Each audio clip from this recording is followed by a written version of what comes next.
आप सभी को जय मसीह की। परमेश्वर की पवित्र उपस्थिति में आप सबका स्वागत है। मैं विश्वास करता हूं कि आप सब खुश होंगे और आज ये वचन जो परमेश्वर ने हमें दिया है उसका आनंद हम मिलकर लेंगे। आइए हम प्रार्थना करें। धन्यवाद ज़मीन और आसमान के बनाने वाले प्रभु जी, आपका धन्यवाद हो। आदि और अंत अल्फा और ओमेगा, आपका धन्यवाद हो। आप जैसे कोई नहीं, आप सबसे श्रेष्ठ हैं, सबसे उत्तम और सबसे प्यारे आप हैं प्रभु जी। आपके प्रेम के लिए, करुणा और भलाई के लिए आपका धन्यवाद हो जो आप हमसे करते हैं प्रभु जी। कई बार हम आपका इनकार कर देते हैं अपने शब्दों के द्वारा, देखने के द्वारा, सोचने के द्वारा, सुनने के द्वारा, पर आप ना हमें कभी छोड़ते हैं और ना ही कभी हमें त्यागते हैं। आपका धन्यवाद हो आज के इस वचन के लिए जो आप मेरे द्वारा यहाँ देने जा रहे हैं। हमें सुनने वाले कान और ग्रहण करने वाला हृदय दे प्रभु जी, ताकि सिर्फ सुने ही नहीं पर उसे हम अपने हृदय में बसा लें प्रभु जी और अपने जीवन में उसको प्रयोग में लाएं। इस छोटी विनती प्रार्थना का बेटे प्रभु यीशु मसीह के नाम से मांगते हैं, आमीन। आज हम एक ऐसी चीज़ के बारे में बात करेंगे जिसकी हम सबको ज़रूरत है। जितने हम यहाँ पे बैठे हैं, हर एक व्यक्ति को उस एक चीज़ की ज़रूरत है जिसके बारे में आज हम बात करेंगे। चाहे कोई बच्चा हो, कोई जवान हो, कोई बूढ़ा हो, कोई गरीब हो, अमीर हो, छोटा हो, बड़ा हो, खुश हो, दुखी हो, कोई भी व्यक्ति इस संसार में, जो भी व्यक्ति संसार में है, चाहे वो कैसा भी है, उस एक चीज़ की उस हर एक व्यक्ति को ज़रूरत है जिसके बारे में आज हम बात करेंगे। और उस एक चीज़ का नाम है ग्रेस, जिसे हम हिंदी में अनुग्रह कहते हैं। कोई भी व्यक्ति संसार में क्यों ना हो, हर एक व्यक्ति को परमेश्वर के अनुग्रह की ज़रूरत ज़रूर होती है। हम जितने भी यहाँ पे बैठे हैं, हम में से कोई भी व्यक्ति ऐसा नहीं बोल सकता कि हमें परमेश्वर के अनुग्रह की ज़रूरत नहीं है, हम पे बहुत है। या कोई भी व्यक्ति संसार में ऐसा नहीं है जो इस बात को कहेगा कि मुझे परमेश्वर के अनुग्रह की ज़रूरत नहीं है, मेरा काम कहीं और से चल रहा है। हर एक व्यक्ति, चाहे वो छोटा हो, बड़ा हो, बूढ़ा हो, जवान हो, खुश हो, दुखी हो, गरीब हो, अमीर हो, हर एक व्यक्ति को परमेश्वर के अनुग्रह की, परमेश्वर की ग्रेस की ज़रूरत होती है। और इसी वजह से जब हम बाइबल को पढ़ते हैं, तो चाहे वो नया नियम हो या चाहे वो पुराना नियम हो, दोनों टेस्टामेंट्स में, बाइबल में कई जगह ऐसी जगहों पे बताया गया है, या बाइबल में कई ऐसी जगहें हैं जहाँ पे परमेश्वर ने, यीशु मसीह ने अपने अनुग्रह को लोगों के ऊपर किया है। हम पुराने नियम को भी पढ़ेंगे तो वहाँ भी परमेश्वर ने अपने अनुग्रह को दिखाया है। नए नियम में पढ़ेंगे, वहाँ पे भी प्रभु यीशु मसीह ने अपने अनुग्रह को लोगों के ऊपर दिखाया है या करा है। परंतु आज हम देखेंगे, जब प्रभु इस वचन को मेरे द्वारा तैयार करा रहे थे, तो प्रभु ने मेरे अंदर एक बात डाली, परमेश्वर ने मेरे अंदर एक बात डाली कि जो पुराने नियम का अनुग्रह है और जो नए नियम का अनुग्रह है, वो अनुग्रह जो परमेश्वर के टाइम पे था और वो अनुग्रह जो यीशु के टाइम पे था, उन दोनों में थोड़ा फर्क था। और आज मैं वचन से आपको इस बात को बताने की कोशिश करूंगा, और मैं विश्वास करता हूं कि परमेश्वर आपको बुद्धि ज्ञान देगा, सामर्थ्य देगा कि आप इस फर्क को समझ सके और आज के वचन को आप समझ सके। हम पुराने नियम से शुरू करते हैं। मेरे साथ कोई भी एक निकाल लीजिए, उसको पढ़ दीजिए। उत्पत्ति उसका 6 उसका 5 से 8 तक। उत्पत्ति उसका 6 उसका 5 से 8 तक।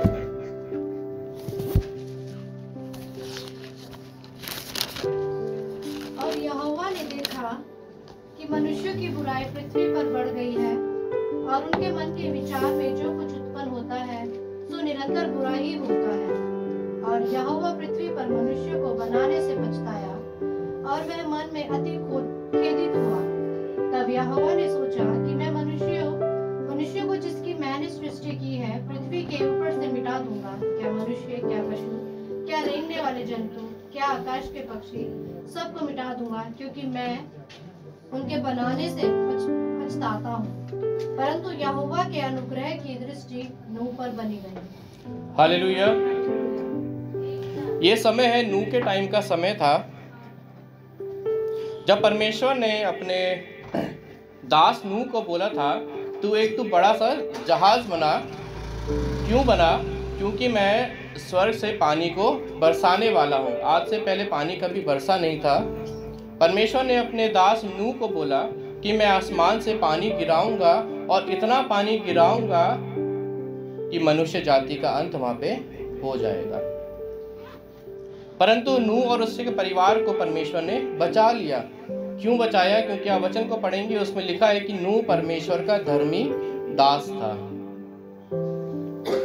नूह परमेश्वर का धर्मी दास था। इस वजह से परमेश्वर ने नूह को बोला कि तू एक बड़ा सा जहाज बना, जिसमें तू अपने साथ अपनी वाइफ को ले जाना, अपने बेटों को और उनकी बीवियों को भी लेके जाना, और हर एक जानवर के एक पैर को उसमें लेके जाना।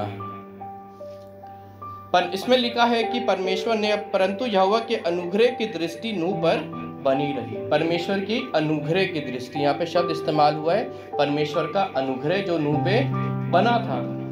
परमेश्वर का अनुग्रह नूह पे इसलिए बना था क्योंकि वचन हमें बताता है नूह एक धर्मी दास था, नूह एक पवित्र जीवन जीता था, नूह कभी झूठ नहीं बोलता था, नूह कभी चोरी नहीं करता था, नूह कभी व्यभिचार नहीं करता था। एक पवित्र जीवन जीने वाला व्यक्ति था नूह और उसका परिवार, जिस वजह से परमेश्वर ने उसके पूरे परिवार को बचा लिया। और इसी वजह से परमेश्वर की अनुग्रह की दृष्टि नूह के परिवार पे हुई। परमेश्वर का अनुग्रह। दूसरा उदाहरण हम पुराने नियम में देखते हैं, योना नबी की पुस्तक। योना के आप बारे में सब जानते हैं। परमेश्वर ने अपने दास योना को बोला कि तू निनवे में जा, क्योंकि वहां के लोगों का जो पाप है वो बहुत बढ़ चुका है। मेरे साथ निकाले योना उसका 1 का 2 और कोई एक निकाल लीजिए योना उसका 3 का 10। योना उसका 1 का 2 कोई कर दीजिए। उसे बड़े नगर निनवे को जा, उस बड़े नगर निनवे को जा और उसके विरुद्ध प्रचार कर, क्योंकि उसकी बुराई मेरे दृष्टि में बढ़ गई है। अब देखिए, परमेश्वर ने अपना एक दास जिसका नाम योना है उसको बोला कि तू उठकर जा। एक शहर है जिसका नाम निनवे है। परमेश्वर ने अपने दास योना को बोला कि तू उस शहर में जा और वहां पे जाके वहां पे रहने वाले हर एक व्यक्ति को जाके बता दे कि तुम्हारा पाप जो है परमेश्वर की दृष्टि में बहुत बढ़ चुका है। इस वजह से मैं तुम्हारे को पूरे उस शहर को नष्ट करने वाला हूँ। परमेश्वर ने अपने दास को बोला तू वहां चला जा, उनको वार्निंग दे दे कि उनका पाप बहुत बढ़ चुका है, जिस वजह से मैं उस पूरे शहर को नष्ट करने वाला हूँ। परंतु आगे क्या होता है, इसका 3 और 10 में क्या लिखा है? जब परमेश्वर ने उनके कामों को देखा कि वे कुमार्ग से फिर रहे हैं, तब परमेश्वर ने अपनी इच्छा बदल दी और उनकी जो हानि करने की ठानी थी उसको ना किया। हालेलुया। योना नबी को भेजा गया निनवे शहर कि जाके उन लोगों को वार्निंग दे दे कि मैं उनको नष्ट करने वाला हूँ। योना उस शहर में गया। योना ने इस बात को वहाँ के लोगों तक पहुँचाया और वहाँ के लोगों ने ऐसा किया कि अपने पापों का छुटकारा कर दिया, अपने पापों से तौबा कर दिया, अपने पापों को वहाँ पे छोड़ दिया। झूठ बोलना, चोरी करना, व्यभिचार करना, जिस प्रकार के भी पाप वो किया करते थे, जिस वजह से परमेश्वर उनसे नाराज था, जिस वजह से परमेश्वर उनको नष्ट करने पे था, निनवे के लोगों ने उन पापों को करना छोड़ दिया। और इसके बाद क्या हुआ, परमेश्वर ने अपना इरादा भी बदल दिया। क्यों बदला? क्योंकि निनवे के लोगों ने अपने पापों को करना छोड़ दिया। इस वजह से परमेश्वर ने उनकी इस बात को देख के अपने इरादे को बदल दिया। वो लोग जो पहले पापी थे, वो लोग जो पहले पाप किया करते थे, अब वो लोग धर्मी बन गए। उन्होंने अपने पापों को छोड़ दिया, वो एक अच्छा जीवन जीने लगे, जिस वजह से परमेश्वर ने बोला अब मैं इनका नष्ट नहीं करूँगा, क्योंकि ये मेरे रास्ते पर चलने लगे। हालेलुया। परमेश्वर ने अपने अनुग्रह को निनवे के लोगों पर किया, क्योंकि उन्होंने अपने पुराने जीवन को छोड़ दिया, अपने पुराने पापों को छोड़ दिया। पहले परमेश्वर ने अपना अनुग्रह किस पे किया? नूह पे किया, क्योंकि वो परमेश्वर का एक धर्मी दास था। उसके बाद उसने निनवे के लोगों पे अपने अनुग्रह को किया, क्योंकि निनवे के लोग जो थे अपने पुराने पापों को उन्होंने छोड़ दिया था और अब परमेश्वर के पीछे वो चलने लगे थे। एक उदाहरण हम और देख लेते हैं, उत्पत्ति उसका 18 का 20 और कोई निकाल लीजिए उत्पत्ति उसका 19 का 24। उत्पत्ति उसका 18 का 20 और उत्पत्ति उसका 19 का 24। कोई 18 और उसका 20 पढ़ दीजिए। फिर यहोवा ने कहा, सदोम और अमोरा की चिल्लाहट बढ़ गई है और उनका पाप बहुत भारी हो गया है। एक जगह है सदोम और अमोरा। परमेश्वर ने बोला कि सदोम और अमोरा का पाप बहुत बढ़ गया है। अनेक अलग अलग प्रकार के पाप वहाँ के रहने वाले लोग किया करते थे। इस वजह से परमेश्वर ने बोला कि वहाँ का पाप बढ़ चुका और इन शहरों को भी नष्ट करने पर हूँ, क्योंकि वहाँ उस शहर में रहने वाले लोगों का पाप बढ़ गया है। और इसी का 19 का 24 कोई पढ़ दीजिए। तब यहोवा ने अपनी ओर से सदोम और अमोरा पर आकाश से गंधक और आग बरसाई। अब ध्यान से सुनिएगा, सदोम और अमोरा दो जगहें हैं। वहां के लोगों का पाप इतना बढ़ गया था कि परमेश्वर ने बोला मैं उस जगह के लोगों को नष्ट करने वाला हूँ।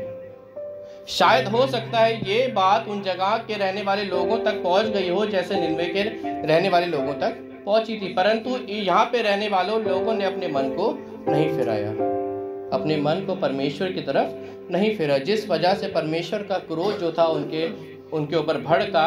और इसमें लिखा है ऊपर से आग के गोले बरसे और पूरा शहर का शहर नष्ट हो गया।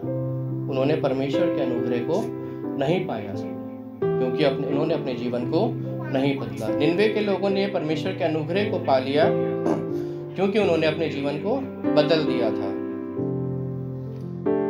नूह और उसके परिवार ने परमेश्वर के अनुग्रह को पाया क्योंकि उस परमेश्वर का धर्मी दास था।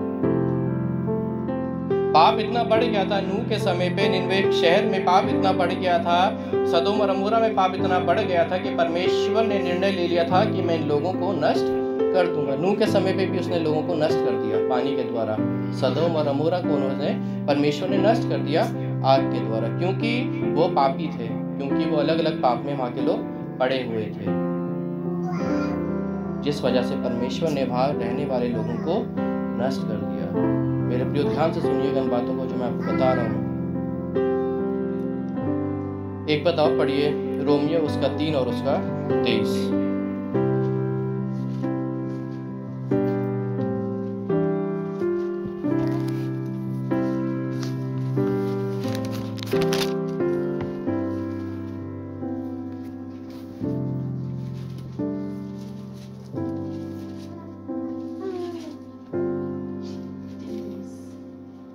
इसलिए कि सब ने पाप किया है और परमेश्वर की महिमा से रहित है। 24 भी पढ़ दीजिए। परंतु उसके अनुग्रह से हम छुटकारे के द्वारा जो मसीह यीशु में है सेत में धर्मी ठहराए जाते हैं। 23 में लिखा है, इसलिए कि सब ने पाप किया है और परमेश्वर की महिमा से रहित है। नूह के टाइम पे भी सबने पाप किया था और परमेश्वर की महिमा से रहित थे। निनवे में रहने वाले लोगों ने सबने पाप किया था और परमेश्वर की महिमा से रहित थे। सदोम और अमोरा के रहने वाले हर एक व्यक्ति ने पाप किया था और परमेश्वर की महिमा से रहित थे। नूह के समय में मैं आपको याद दिलाता हूँ कि सबने पाप किया था। परमेश्वर ने बोला मैं इन सबको नष्ट करने वाला हूँ, और परमेश्वर ने पानी के द्वारा उन सबको नष्ट कर दिया क्योंकि वो सब पापी थे। रोमियो और 3 उसका 23 कहता है, आज के समय के लिए नूह पुराने नियम में है नूह के बारे में, मगर जो हमने अभी वचन पढ़ा वो नए नियम में है। हर एक ने पाप किया है। वचन कहता है हर एक ने पाप किया है और परमेश्वर की महिमा से रहित है, परंतु अभी भी हम जिंदा हैं। हालेलुया। नूह के समय भी सबने पाप किया था और सब मार डाले गए।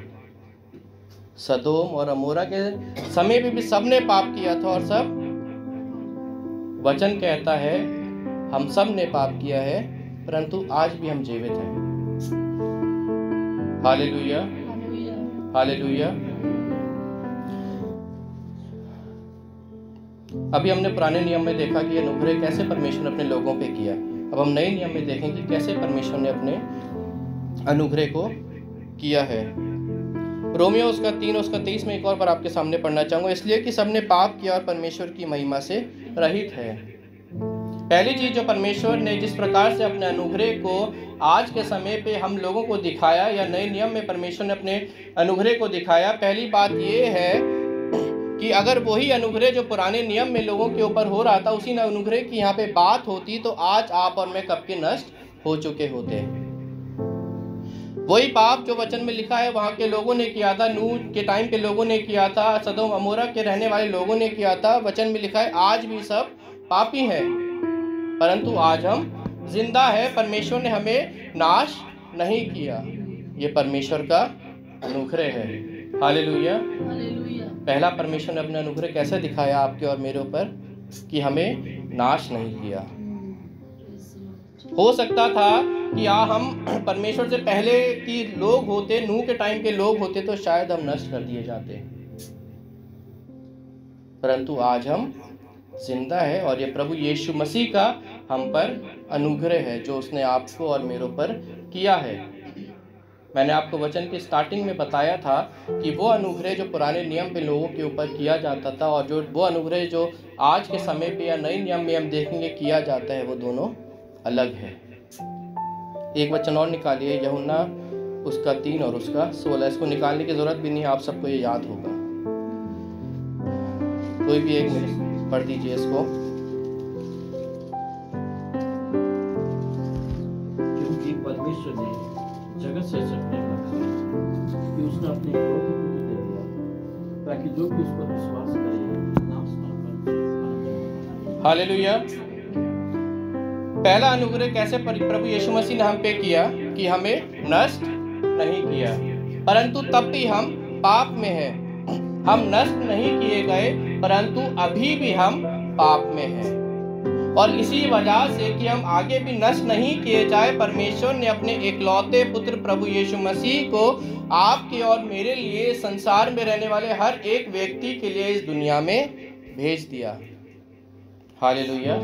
दूसरा अनुग्रह उसने हमारे ऊपर कैसे किया, उसने अपने एकलौते पुत्र को हमारे लिए इस संसार में भेज दिया। और जब प्रभु यीशु मसीह संसार में थे तो वो बताते थे, जहाँ भी वो जाते थे, जिन लोगों से वो मिलते थे, वो पवित्र शास्त्र की बातें उनसे किया करते थे, वो अपने मन फिराव की बात उनसे किया करते थे। प्रभु यीशु मसीह हर एक व्यक्ति से बात बोलता था कि तुम्हें मन फिराव की ज़रूरत है, तुम्हें अपने पापों को छोड़ने की ज़रूरत है, तुम्हें एक अच्छे पवित्र जीवन जीने की ज़रूरत है, एक सीधे मार्ग पे चलने की ज़रूरत है। परंतु कई लोग उस समय भी थे जिन्होंने प्रभु यीशु मसीह की बातों को नहीं माना। कई लोग थे जिन्होंने प्रभु यीशु मसीह की बातों को ग्रहण करा, प्रभु यीशु मसीह को ग्रहण किया और अपने पुराने जीवन को छोड़ दिया। अपने पुराने पापों को जो वो करते थे, पाप भरा जीवन जो जीते थे, उन्होंने प्रभु यीशु मसीह की बातों को सुनकर अपने पापों को छोड़ दिया। परंतु कई लोग ऐसे भी थे जो अभी तक अपने पापों को नहीं छोड़ पाए थे।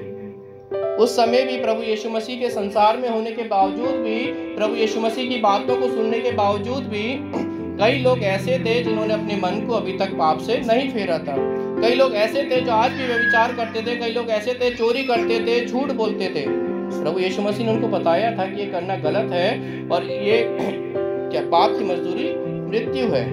प्रभु यीशु मसीह ने बात बताई थी, परंतु कई लोगों ने उस समय भी ग्रहण नहीं किया। बहुत लोगों ने पाप किया था, बहुत लोग प्रभु यीशु मसीह के पीछे हो भी लेते, पर कई लोग जो थे अभी भी पाप में पड़े हुए थे। और वो लोग अपने पापों के द्वारा उस मृत्यु को ना पाले जो पुराने नियम में है। नूह के टाइम पे परमेश्वर ने सबको खत्म कर दिया था, सदोम और अमोरा के टाइम पे परमेश्वर ने सबको खत्म कर दिया था क्योंकि वो पापी थे। इस समय भी जिन्होंने अपने मन को नहीं फिराया था वो पाप में थे। प्रभु यीशु मसीह ने वचन को सुनाया था, मन फिराव के बारे में बोला था, परंतु कई लोग नहीं कर पाए थे, कई लोग नहीं करना चाहते थे, वो आज भी पाप में पड़े थे। और वो उस मृत्यु को ना पाले जो नूह के टाइम पे, सदोम अमोरा के टाइम पे लोगों को मिली थी। इस वजह से एक पिता ने, वो पिता जिसने नूह के टाइम पे सबको हटा दिया था, मार दिया था, उसने अपने इकलौते बेटे को कुर्बान कर दिया। हालेलुया। ताकि वो मृत्यु जो नूह के टाइम पे आई थी, सदोम और अमोरा के टाइम पे आई थी, वो मृत्यु अब लोगों पे ना आए। हालेलुया। परंतु वो जो मृत्यु थी वो ऐसे टलती नहीं। किसी बेगुनाह का खून बहाया जाना ज़रूरी था। खून बहाए जाने के द्वारा ही वो अनुग्रह हमें मिल पाता, हमारी जान बच सकती थी। परंतु वचन में लिखा है, कोई एक भी इस लायक नहीं था, कोई एक भी इतना पवित्र नहीं था, कोई एक भी इतना अच्छा जीवन, होली प्योर लाइफ नहीं जीता था जिसको यीशु मसीह की जगह सूली चढ़ा दिया जाता। हालेलुया। पहला अनुग्रह कैसे किया प्रभु यीशु मसीह ने हम पे, कि हमें नाश नहीं किया, ये जानते हुए भी कि हम पापी हैं, ये जानते हुए भी कि यहाँ भवन में बैठा हुआ, भवन से बाहर निकला हुआ व्यक्ति पापी है। कोई ना किसी न किसी प्रकार का पाप हम सब ने कभी ना कभी किया है। पहला अनुग्रह उसने क्या किया कि हमें नाश नहीं किया, और दूसरा अनुग्रह क्या किया कि हम आगे भी नाश ना हो जाए, अपने इकलौते पुत्र को हमारे लिए भेज दिया।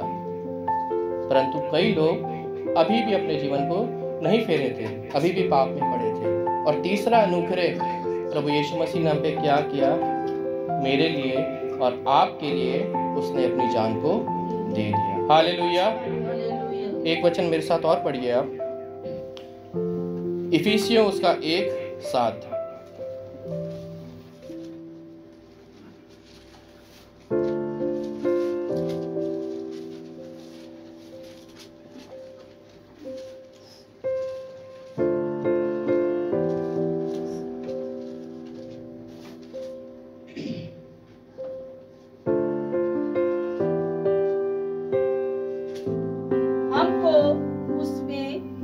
लहू के द्वारा छुटकारा अर्थात अपराधों की क्षमा उसके उस अनुग्रह के धन के अनुसार मिला है।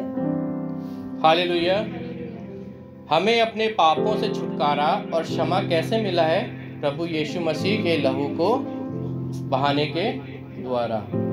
और जब मैं इस वचन को पढ़ रहा था, प्रभु यीशु मसीह मेरे को इस वचन को तैयार करा रहे थे, पवित्र आत्मा जब मुझे गाइड कर रहा था, तो मेरे अंदर इस बात को डाला गया, वो परमेश्वर जिसने नूह के टाइम पे लोगों को पूरे मनुष्य जाति को ही खत्म कर दिया क्योंकि वो पाप में थे, वो परमेश्वर जिसने सदोम और अमोरा को पूरे शहरों को ही खत्म कर दिया क्योंकि वो पाप में थे, वो परमेश्वर चाहता तो हमें भी नष्ट कर सकता था, परंतु आज भी हम जिंदा हैं। जो ग्रेस, जो अनुग्रह जिसके बारे में हम बात कर रहे हैं, इसका एक रहस्य है। मैंने जैसे आपको वचन के शुरुआत में बताया था कि जो पुराने नियम का जो अनुग्रह है और जो नए नियम का अनुग्रह है वो अलग है। पुराने नियम में मैंने आपको 3 उदाहरण दिए नूह के टाइम का। परमेश्वर ने नूह को इसलिए बचाया, परमेश्वर ने नूह पे अनुग्रह इसलिए किया क्योंकि वो धर्मी था। परमेश्वर ने निनवे में रहने वाले लोगों पे अनुग्रह इसलिए किया, ध्यान से सुनिएगा, क्योंकि उन्होंने अपने पापों को छोड़ दिया। परमेश्वर ने सदोम और अमोरा पे को खत्म इसलिए कर दिया क्योंकि वो अपने पापों से नहीं फिरे, वो पाप में पड़े रहे। इसका मतलब यह है कि पुराने नियम हम देखते हैं तो अनुग्रह तब किया गया जब लोगों ने पश्चाताप किया। अनुग्रह तब किया गया जब कोई धर्मी था।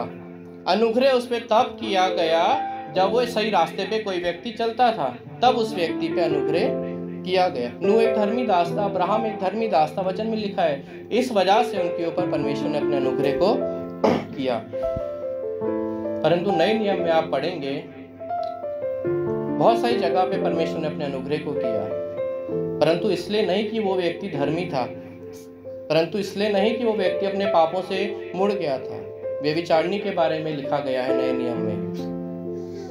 व्यवस्था में लिखा है कि अगर कोई व्यभिचार में पकड़ा जाए तो उसको पत्थर मार के जान से खत्म कर दिया जाए। और जब व्यभिचारिणी के बारे में वचन में लिखेंगे तो वही बात, वही चीज उसके साथ की जा रही थी। वहाँ लोग खड़े हुए थे जो उसको मारने के लिए अपने हाथों में पत्थर लेके उसको मारने के लिए वहाँ पे खड़े हुए थे, क्योंकि उसने व्यभिचार किया था। और वचन कहता है कि जब कोई व्यभिचार करता है, पुराने नियम में आप पढ़ेंगे तो आपको मिलेगा कि जब कोई व्यभिचार करता है तो उसको पत्थरों से मार दिया जाता है, परंतु नए नियम में ऐसा नहीं हुआ। हो सकता है ये स्त्री जिसके बारे में नए नियम में बताया गया है, ये स्त्री अगर पुराने नियम में होती तो वो मार दी जाती पत्थरों से, परंतु नए नियम में ऐसा नहीं हुआ। पुराने नियम में आप पढ़ेंगे तो अनुग्रह उस पर होता था जो धर्मी था, परंतु ये स्त्री यहाँ पे धर्मी नहीं थी, व्यभिचार में पकड़ी गई थी। परंतु प्रभु यीशु मसीह आए और उसको प्रभु यीशु मसीह ने क्षमा कर दिया और उसको वहां से बचा लिया। हालेलुया। वह अनुग्रह जो धर्मियों के ऊपर किया जाता था, वही अनुग्रह अब उस पर किया गया जो एक पापी स्त्री थी। Hallelujah, hallelujah.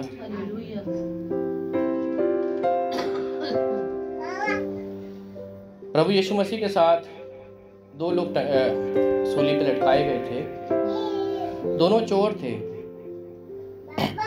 वहाँ वचन में लिखा है कि एक चोर बोलता है कि प्रभु यीशु मसीह मैं तेरे साथ स्वर्ग में जाना चाहता हूँ। प्रभु यीशु मसीह बोलते हैं आज ही तू मेरे साथ स्वर्ग में जाएगा।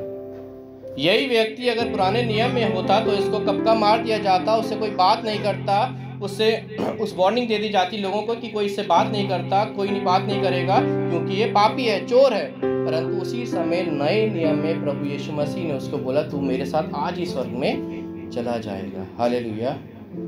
प्रभु वो चोर, वो डाकू जिसको पुराने नियम में मार दिया जाता,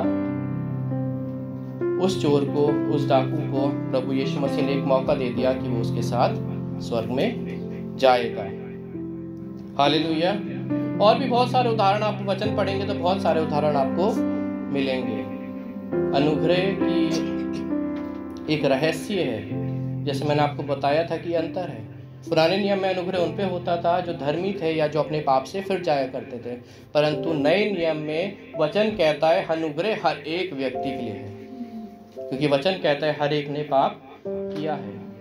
आज वचन कहता है कि प्रभु यीशु मसीह आपको और मुझसे कहते हैं मेरे बेटे और मेरी बेटी, तू चाहे कितने पाप में क्यों ना हो, तूने कोई भी पाप क्यों ना किया हो, आज मेरा अनुग्रह तेरे लिए काफी है। मेरा अनुग्रह तेरे लिए काफी है। Hallelujah, hallelujah. आज दिन में मैं ज़्यादा टाइम नहीं लूँगा। आज दिन में टीवी में एक मूवी आ रही थी, आप सब ने देखी होगी और बहुत प्यारी पिक्चर है, तारे ज़मीन पर इसका नाम है, आप सब ने देखी होगी। उस मूवी में एक फैमिली है, एक छोटा बच्चा है जिसको पढ़ाई करने में थोड़ी प्रॉब्लम होती है। उसके माँ बाप कितनी कोशिश करते हैं कि वो सही से पढ़ ले, परंतु वो जान नहीं पाते कि उसमें क्या प्रॉब्लम है। और जब मूवी चलती रहती है तो एक समय आता है कि उसको हॉस्टल में डाल दिया जाता है और उस हॉस्टल में उसको एक टीचर मिलता है।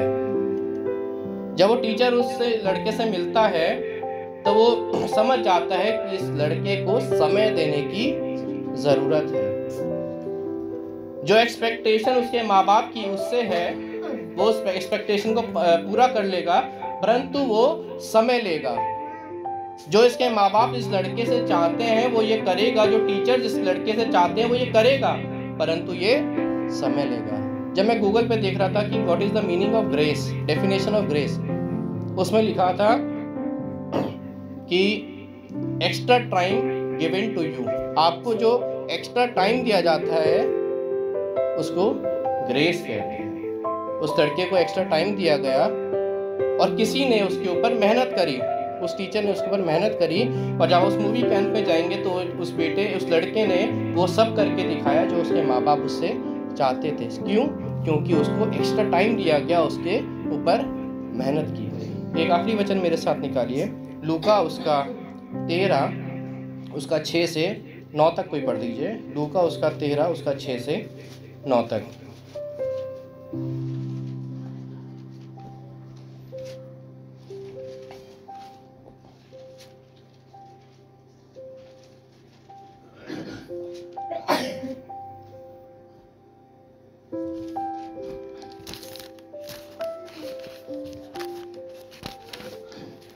लूका उसका 13 उसका 6 से 9 तक कोई पढ़ लीजिए। फिर उसने यह दृष्टांत भी कहा, ध्यान से सुनिएगा इस दृष्टांत को।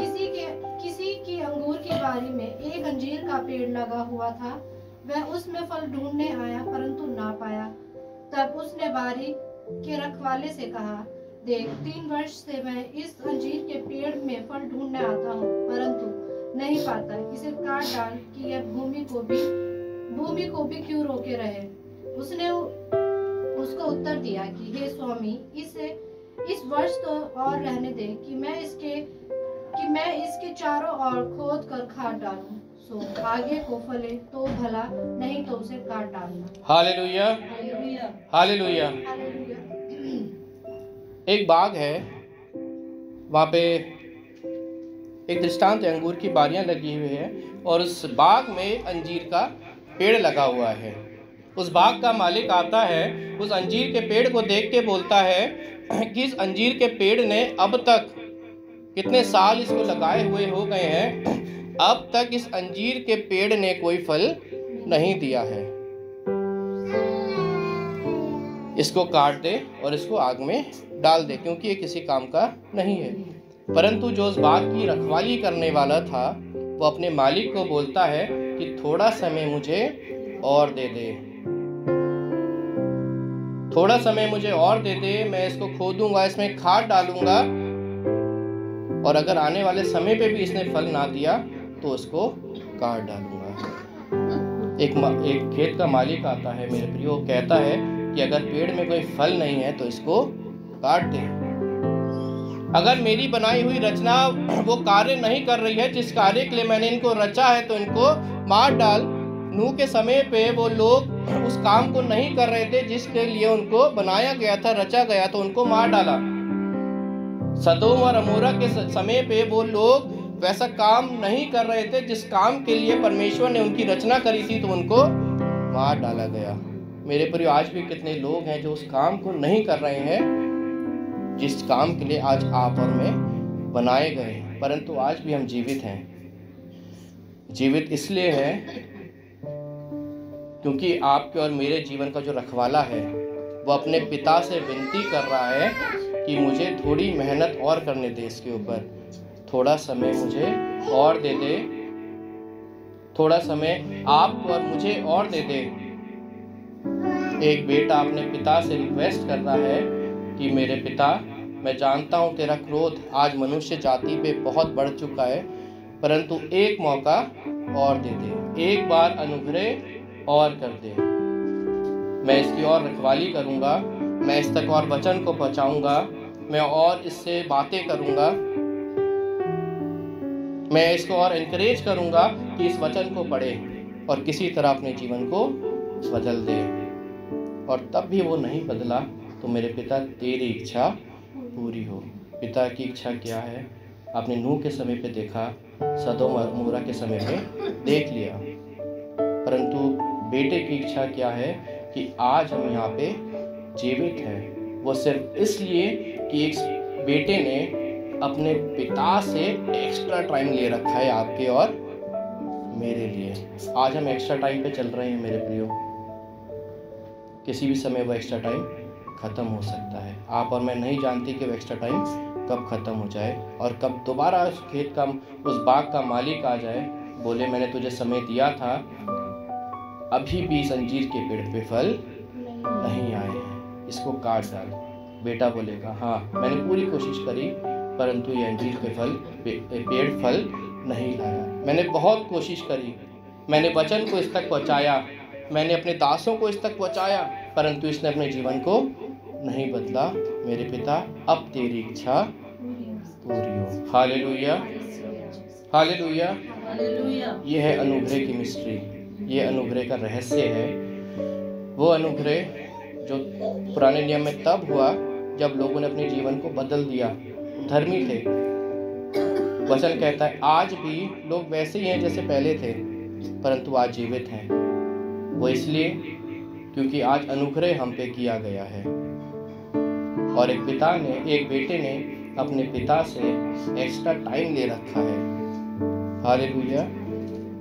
गूगल पे मैंने पढ़ा था अनुग्रह क्या होता है, जब आपको एक्स्ट्रा टाइम मिलता है उसको अनुग्रह कहते हैं। जो आप डिजर्व नहीं करते, जिसके आप लायक नहीं होते, जब वो चीज़ आपको मिलती है तो वह अनुग्रह है। पापिनी स्त्री के बारे में हमने पढ़ा, उसको मार डाला जाना चाहिए था क्योंकि उसने व्यभिचार किया था। वो क्षमा के लायक तो नहीं थी, परंतु प्रभु यीशु मसीह का अनुग्रह था, उसने उसको वो दे दिया जो वो डिजर्व नहीं करती थी। क्रूस पे चढ़ा हुआ जो चोर था वो क्षमा को डिजर्व नहीं करता था, परंतु प्रभु यीशु मसीह ने उस क्षमा को उसको दे दिया।